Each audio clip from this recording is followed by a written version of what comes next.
We wanted to welcome everybody. Good morning, good evening, maybe it's the afternoon. Welcome. This webinar was organized by the FMF AID Global Association. We want to thank you for taking the time to join us. I know everyone is very busy, so we really appreciate it. I am Lisa Scott. I am the Liaison and Outreach Officer for FMF AID Global Association, and I am actually based in the United States. We are thrilled to have you here, and I am always happy to help Milena any way I can. I do want to clarify just for people that this is intended for education and to be informative, that this webinar is going to last approximately an hour. There will be a Q&A session at the end. We do request that you keep your questions, comments to the end, but feel free to use the chat box too if you want to add something to it so we can go back to it at the end to make sure we get all your questions answered. Any questions answered by our guest speakers are not to be taken as a consultation. This is, again, just meant to be educative and informative. Before we start, let's go over some ground rules. We are going to just ask that you check your audio and video before we start. We do ask that you keep yourself on mute while the speakers are speaking.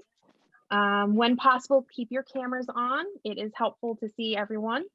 If you have any questions during the presentation, you can use the raise hand button, but again, we are requesting that you hold that to the end if possible. We are recording this because we did have a lot of members that had requested to be able to come back and access it at a more convenient time for them, so we are very happy for that. We do ask that you do not give any personal or identifiable information about yourself, such as your family surname, your email addresses during the meeting, or even in the chat box, please. So I think we are ready to start today's program.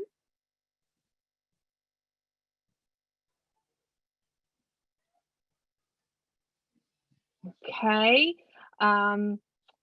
I would like to, at this time, introduce our speakers. As you can see, our time frame is right there, going through how we plan to go through our program today. So we have with us today two speakers.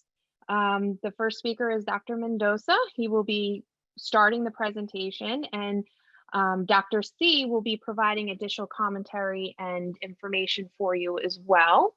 Thank you so much for joining us today. Thank you to you for the invitation. Thank you.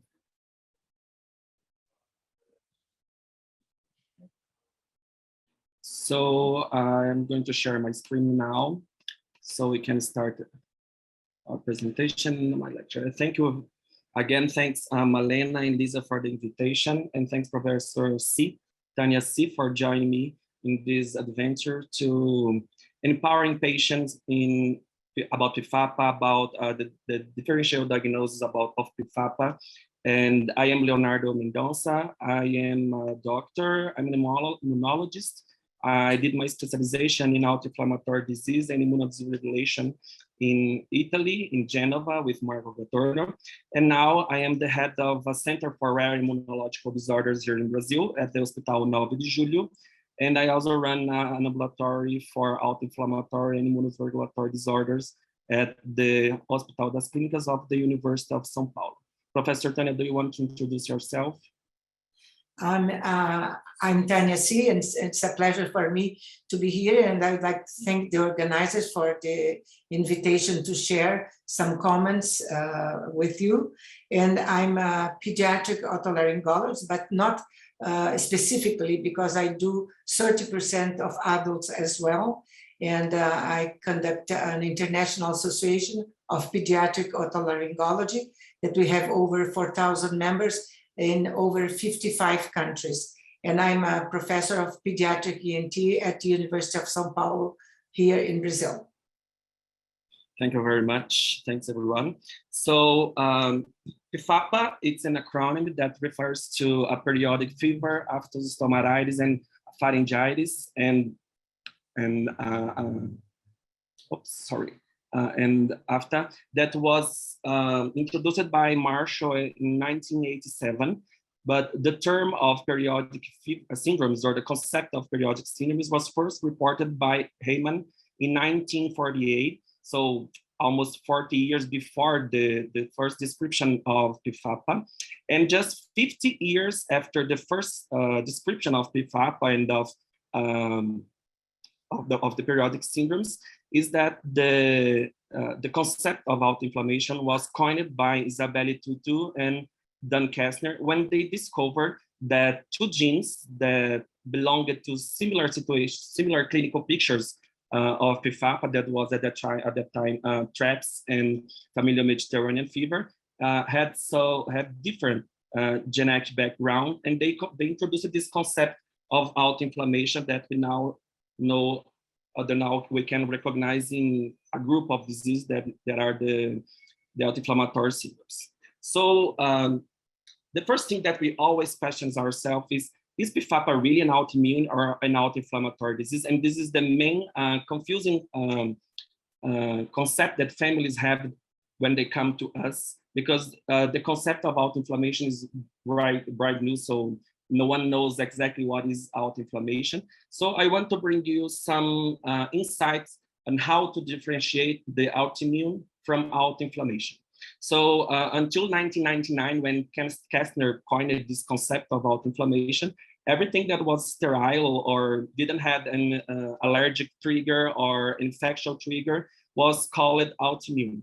And autoimmunity is a concept, is an immunological concept that raises about the T-cell reactive T cells that when come to the thymus and they lost the ability to lose the autoreactivity because of some mutations in the HLA group, and they move from the thymus to the periphery, and they start creating this autoimmune or this inflammatory process that is derived from the T-cell reactivity cells. So when Kastner discovered these two genes related to autoinflammatory syndromes, they saw that these genes were not located in the lymphocyte and was in fact located in the neutrophils. So when they looked to the neutrophils, and they found that these specific mutations in the neutrophils could overreact to some PAMPs and DAMPs that are some triggers that specifically triggers neutrophils. And they saw that this disorder, that group of disorders or these mutations were located in the neutrophils of these specific patients could secrete single cytokines and created a different group of inflammatory disorders. So this is the first thing that can help us to differentiate what is an autoimmune disorder from an autoinflammatory disorder. So how does PFAPA present? So I bring us the clinical case of a child who typically come to us with a PFAPA. So what is the history? So the typical history of a PFAPA patient is that it starts suddenly. In the first day, they have fever, then adenopathy, then they have oral ulcers, and then they have pharyngitis. So this is the typical clinical picture of a patient with PFAPA syndrome. It can last from 1 to 3 days and almost 5 days. And then after that, they go to a period of life that is symptom-free, that lasts to 20 to 30 days. And then everything starts again in the same way. They start having fever again, adenopathy, then pharyngitis, then oral ulcers. So this is the clinical picture that we find, we hope to find in PFAPA patients. Of course, when these patients present with fever and adenopathy and pharyngitis for the first time, they usually go to the emergency department because, of course, no one knows it's PFAPA yet. And it's quite common to observe this pharyngitis with plaques all over the amygdala, as we can see in this picture. And when they go to the emergency department, it's common to have some laboratory analysis done there. And what we can find there, It's common to observe high levels of CRP, of protein reactive levels, SAA. We always observe normal neutrophils count. We cannot observe neutropenia and other alterations in the hemogram, in the leukocytes level. And it's common to have the strep test there that has to come negative, because this is a sterile process. We cannot find anything that is infective or something else. But after the flare or after the fever, everything comes to normalization. They have normal levels of CRP, normal levels of SAA, and they don't have that alterations that is common to see when they have a flare. And when they have another flare, it's quite common to observe the same thing. So if you pay attention clinically and laboratory, you will have the same pattern. That is the recurrent episodes of fever associated to pharyngitis, associated to mouth ulcers, associated to adenopathy, that comes with high levels of inflammations in CRP, that has normal strep tests, or negative strep tests. It doesn't have an infection. It doesn't show signs of infection, and they have normal neutrophils count. And why it's very important to observe this, because if you have the question, if you keep in mind the theoretical concept of autoinflammation, and if you look to the clinical phenotype of these patients, you will come to the conclusion that PFAPA is an autoinflammatory disease. And it's very important to parents and to doctors, to everyone, to keep in mind that PFAPA is not an autoimmune disease, it's an autoinflammatory disease, because from there, we start everything that we're going to talk now.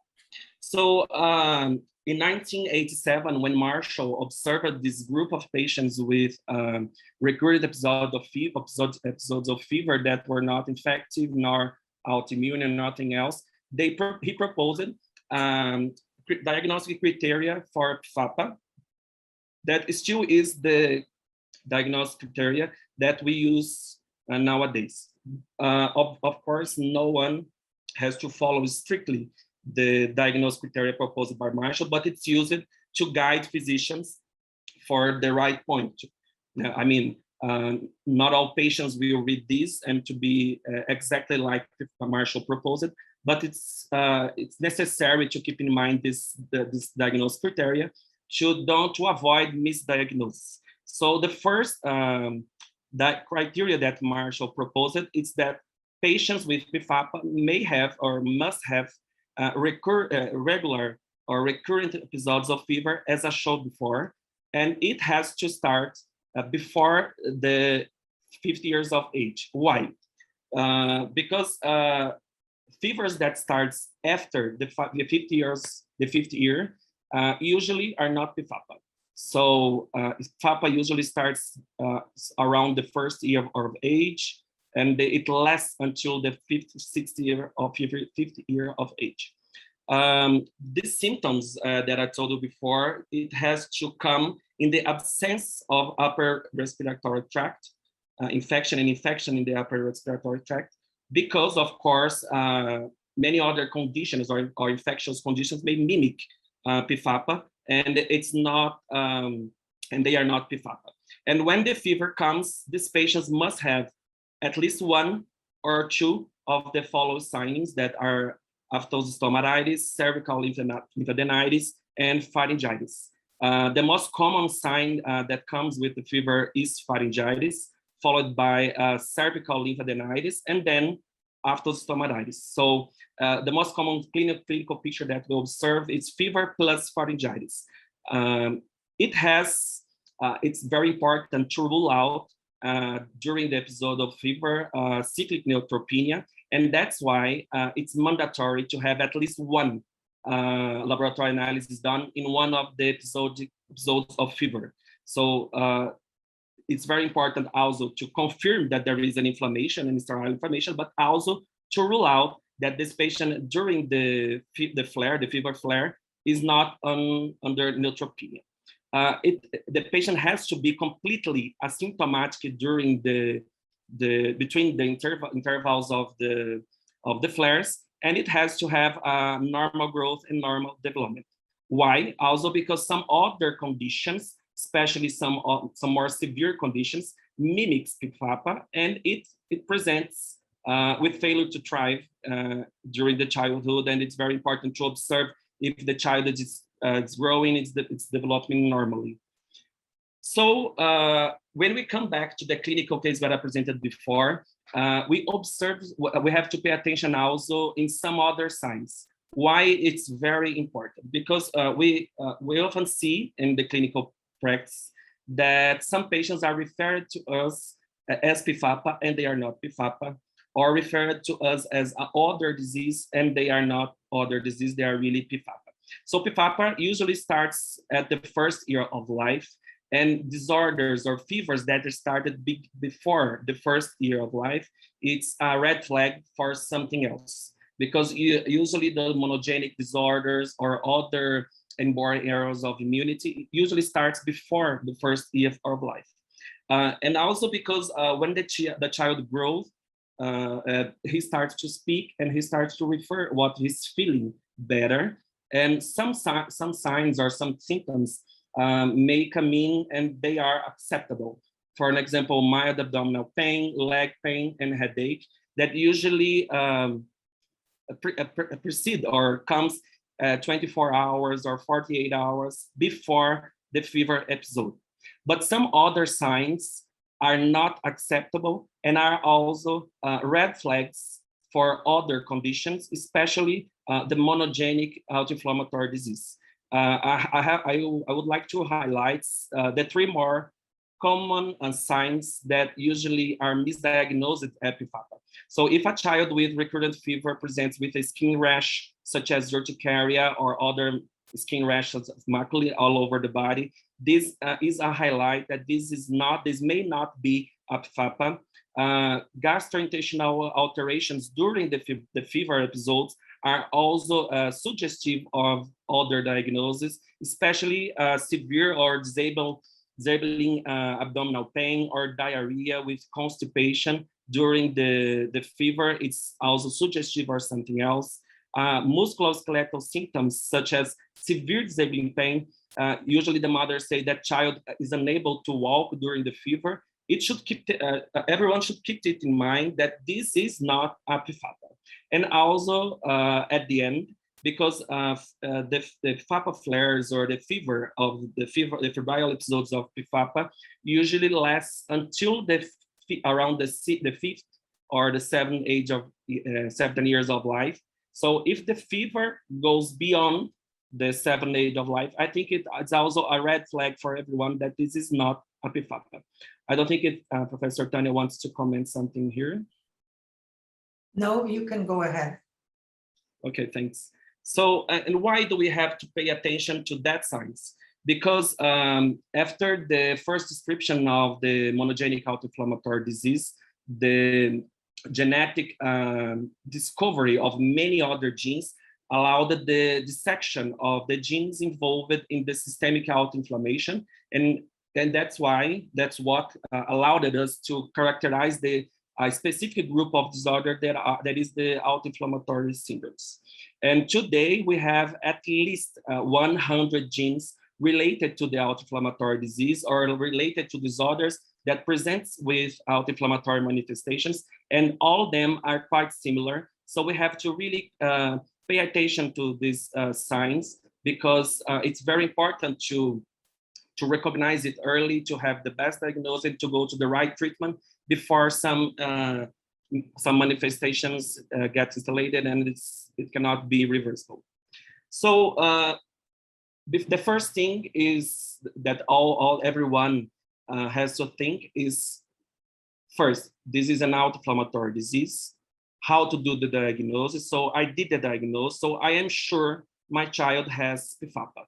So I rule out everything else. I rule out cyclic neutropenia. I rule out all the differential monogenic disorders and other disease. So everything may question ourselves, like, how do I treat PFAPA? So the treatment approach to PFAPA patients is based on some steps. And the first step is to deal with the flare. And this is very complicated because all the parents get very stressed about the flare because there's a fever and they don't know what to do, they don't know what it is. But that's why it's very important at the beginning to make sure that the patient has PFAPA, to start a conversation, to explain everything, and to have a plan for the treatment of the child.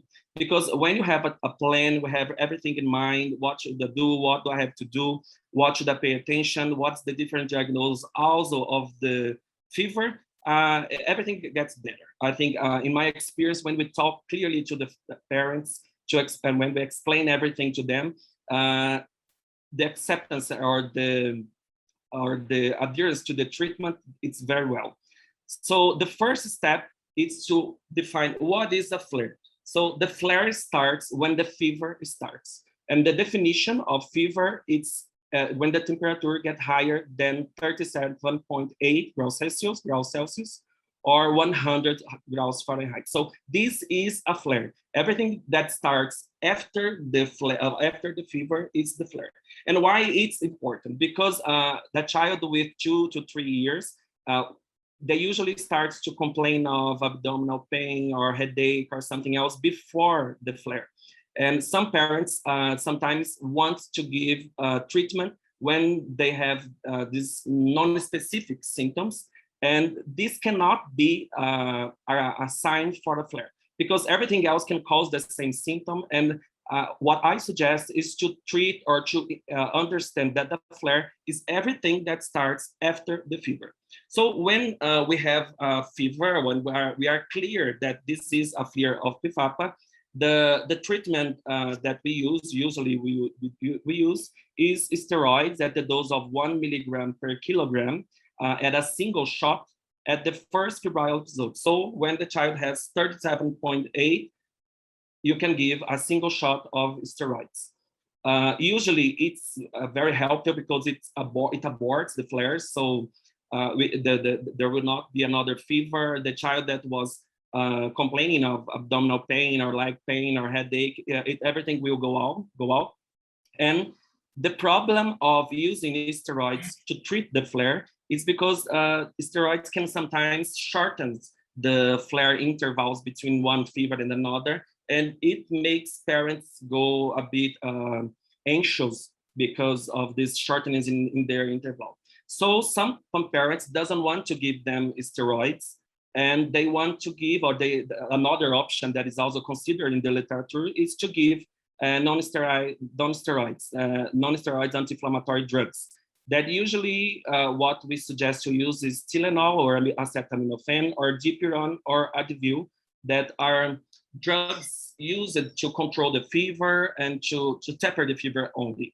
It doesn't abort the flare. So the first pros of using NSAID is because it doesn't reduce the flare intervals. But what is against the use of NSAIDs, it's because the child still stays on 3 to 5 days suffering from the febrile episodes. It's a cause of lost school days. They lose days of school, and also the parents lose days of work because they have to stay at home with the child. Some children also are unable to eat during the febrile episodes. And what we see here in Brazil, because we use a lot of ibuprofen, is hypersensitivity reactions to steroids, like we can see in this picture. It's a patient of mine that the mother didn't want to use steroids during the febrile episode, so she was just given ibuprofen. And after third or fourth episodes of fever, she started having this eye swelling that is related to the use of ibuprofen. So in literature, we can give these two options to the parents. And I usually actually suggest to use steroids during the flare, because it aborts, it can shorten the intervals, but the child at least will live normally after using steroids. I don't know, but also some parents are reluctant to use steroids, but NSAID's another option. And another thing that all the parents should keep in mind is to keep calm during all the flares or all the fever episodes. Why? It's very well observed by us physicians that follow FAPA patients that fathers are very anxious because it comes every month. All the fever comes and it recurs every month. So the parents are very anxious, and it's clear for us that the anxiety by the parents create an anxiety in the children, and the children also develops fever because of the anxiety of the parents. So something that I always talk to my patients here is that the parents have to keep the flares as a normal day in life. So give the steroids, it's something normal. Don't produce any anxiety in the children. Don't make them realize that having a fever, it's something bad for the parents, for the family, because it's not a good thing to do to the children. So control the anxiety, it's something very, very, very important for all the family.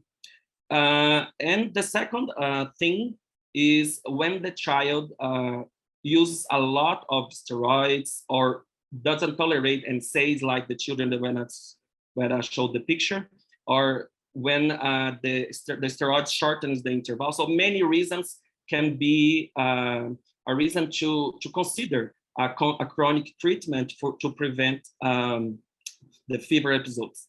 And when you come to this point, I think that everyone should question ourselves. Like, are we sure we are in the right diagnosis? Are we sure this is a PFAPA?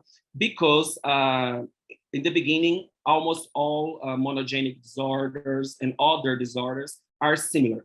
And when you come to the point when you need to change the treatment, I think it's very important to think, is this really a PFAPA?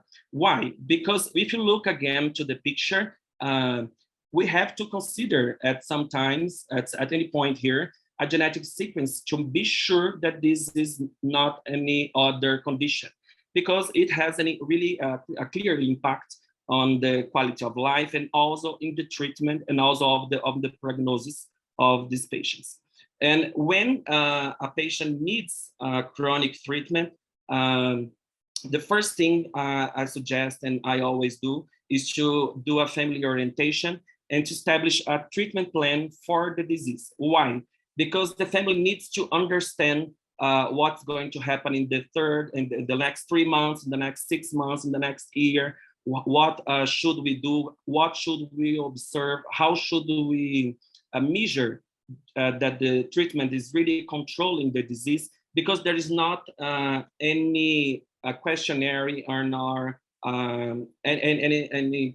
anything that really that measure this. So the first thing I always ask to my patients when I decide to put them on a chronic treatment is like, put everything down on a diary, write everything, all the symptoms, everything that happened, all the fevers, and what you needed to do to treat that fever, how long it lasts, what was the impact of that fever, because this is the only way actually to explain the family when they come back that the treatment is really working, because sometimes they think that the treatment is not working. They think the treatment it's not controlling the fever. But when we come with everything right, or in a diary, we can prove that before and after the treatment that we started, something is working. And what we use for chronic treatment. So and what are the parameters actually that we consider to put a patient on a chronic treatment. Usually patients that requires steroids more than 2 shots per month. At least 2 days of steroids in a fever. For an example, if a child during the fever needs 1 shot and then another shot in the next day, this is too much steroids for a child in a month.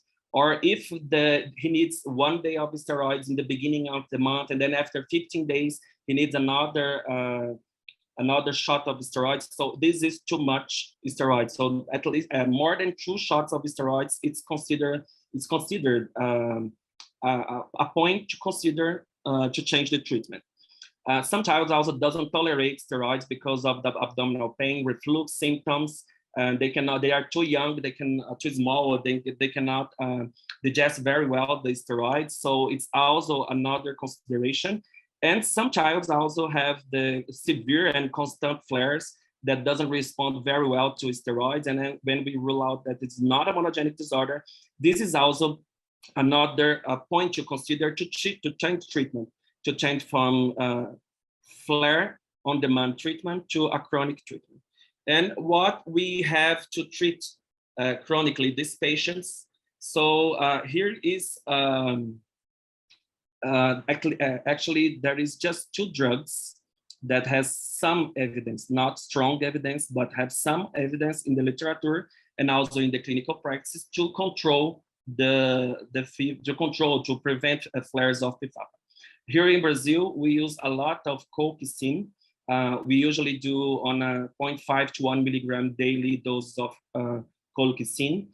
We don't have a great experience with cimetidine that usually the dose needed are 20 to 40 milligrams per day or 200 milligrams per day in older childs. But we don't have a very good experience because we don't have cimetidine in Brazil, and children here doesn't tolerate that very well. So we use colchicine. And colchicine here in Brazil, it's quite effective in controlling the fever episodes. So we observe that after colchicine, a lot of childs or many childs, at least 60% of our patients, they stop requiring 2 or 3 doses of steroids a month. They start having fevers after 2 months. So, and fever usually lasts less than 3 days. They don't need to do steroids. They just do acetaminophen. And sometimes also that some children that has abdominal pain or leg pain during the fever, they stop having these symptoms after colchicine. And they are not familial Mediterranean fever. They are just PFAPA patients that respond to colchicine. Another problem for PFAPA is because some parents want a miracle to treat. Sometimes they start looking for everything that there is in literature, and there are a lot of suggestions without a strong evidence, and also a lot of suggestions that was based only in laboratory experience. There was some drugs that were not used in clinical trials. And about you, if you come to the National Center for Complementary and Integrative Health of the NCBI, that is a part of the NCBI that studies or publish articles related to integrative medicine or alternative medicine. And if you put there PFAPA, for an example, there is nothing that was published using these alternative treatments for PFAPA yet. Maybe there are some trials that I don't know going on around the world, but until this point, or up to this point, the only treatment that we have some evidence that works for PFAPA are colchicine or cimetidine. The next question that all families want to know is there any cure for PFAPA? Is there any curative treatment for PFAPA? And this is very interesting because Professor Tania is here also. Tonsillectomy, that is the removal of the amygdalas, is considered a curative for PFAPA. But usually it's controversial the time when you indicate the tonsillectomy and when we should do the tonsillectomy. Here in our department, we consider tonsillectomy for children older than 4 years with severe and refractory symptoms, or those who tried colchicine, who tried everything and nothing is working. These are the ones we send them to consider tonsillectomy, and also those who have concomitant snores. This is the 3 points, at least the 3. There are a lot of points, but at least the 3 points that we consider. Because usually when the PFAPA, as it starts at the first year of life or at the second years when they come to us with the diagnosis of PFAPA. They are too young to go to a surgery. We prefer to do what we can. I don't know if you want to comment here, Professor. Yeah, I agree. No, you could go ahead, and I'm going to talk later when you finish. Okay. But finally, because it's very important to keep in mind also that some PFAPA patient may still have fever after the tonsillectomy. So when these patients continue to have a fever after the tonsillectomy, or if they were not tonsillectomized and they still have fever after the 7 years of life, 8 years of life, we have to rethink or revisit the diagnosis, because you have to keep in mind the clinical case that I showed before. PFAPA starts at the first year of life, presents typically with this fever, adenopathy, pharyngitis, and oral ulcers. It lasts to 3 to 5 days, and it stops at the age of 7, or at maximum at the age of 7. Patients that goes beyond that age of 7 with fever, even if they not had a genetic sequencing done and no disease-causing variant could be found in these patients, we have to consider a diagnosis that there is. We have to believe in this diagnosis. That is the systemic undefined recurrent fever syndrome, because some patients, especially those with recurrent fever without anything else, they goes during all life with the recurrent fever, and this is not PFAPA. This is a recurrent episode, a systemic undefined recurrent fever. And also because some of these patients, especially those who present with this extra pharyngoamygdala and pharyngoamygdala symptoms, we may consider changing the therapy, because we have a lot of other therapies that can be considered for the treatment of these patients. So this is everything I wanted to say. Thank you very much. Obrigado, grazie mille. Sorry for being a little bit nervous, because I got nervous. This is our group at the University of São Paulo. Prof. Dr. Mirtes, Dr. Luis, Samar, Alex, and Jacqueline, and also the group of our lab group, that is Samar, Malu, and Professor Alessandra.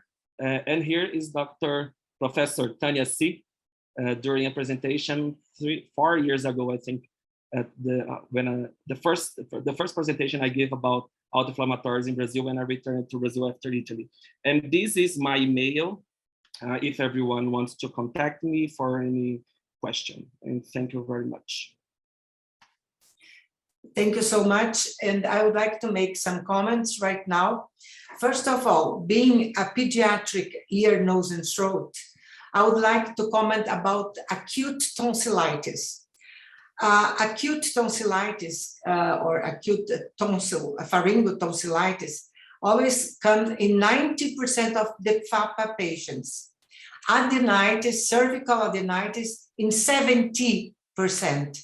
And after, especially the ones around the lips or inside the lips, vestibulum here, not inside the mouth, usually around the lips, comes in 50%. So acute tonsillitis is the most important medical and clinical feature that you see. And we should always consider that a child could have recurrent acute tonsillitis. So how can we recognize this? First of all, viral ones. The viral acute tonsillitis always come with conjunctivitis, running nose, and cough. So those three signs are with viral tonsillitis. And how about bacterial tonsillitis? Bacterial tonsillitis that we are always worried about, group A streptococcus, that could, if you don't treat, could give you some sequela like nephritis or a rheumatic fever. You should always consider the possibility to make the right diagnosis using the quick strep A test. That is in less than 10 minutes, you can do it, and it's not doesn't cost too much.